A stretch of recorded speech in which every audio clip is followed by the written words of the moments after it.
Right ఇక updates చూసుకున్నట్లయితే తెలంగాణ సచివాలయంలో ముఖ్యమంత్రి రేవంత్ రెడ్డి అధ్యక్షతన మంత్రులతో కీలక సమావేశం జరిగింది.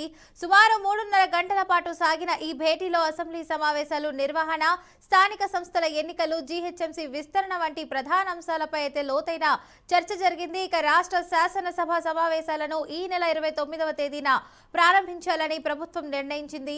ప్రారంభం అనంతరం కొద్దిపాటి విరామం ఇచ్చి తిరిగి జనవరి 2వ తేదీ నుండి సమావేశాలను నిరంతరాయంగా అయితే కొనసాగించనున్నారు. ఇక ఈ సమావేశాల్లో రాష్ట్రానికి సంబంధించిన కీలక బిల్లులను ప్రవేశపెట్టడంతో పాటు ఇరిగేషన్ ప్రాజెక్టుల పురోగతి మరియు ఎంపీటీసీ, జెడ్పీటీసీ ఎన్నికల నిర్వహణపై ప్రభుత్వం చర్చించనుంది.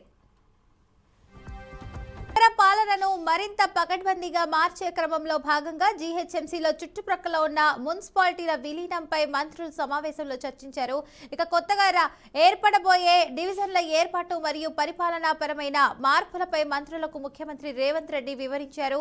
నగరాన్ని గ్లోబల్ సిటీగా మార్చే ప్రణాళికలో ఇది ఒక కీలక అడుగు అని ప్రభుత్వం భావిస్తుంది.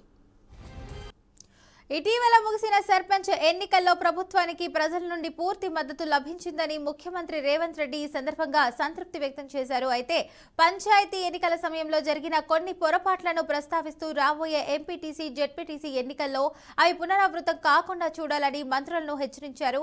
ఇక ఈ ఎన్నికల విజయానికి సంబంధించి ఆయా జిల్లాల ఇన్ఛార్జ్ మంత్రులే పూర్తి బాధ్యత వహించాలని సీఎం రేవంత్ రెడ్డి స్పష్టం చేశారు. స్థానిక సంస్థల్లో క్లీన్ స్వీప్ చేయడమే లక్ష్యంగా పార్టీ శ్రేణులను సమాయత్తం అయితే చేయాలని దిశానిర్దేశం చేశారు.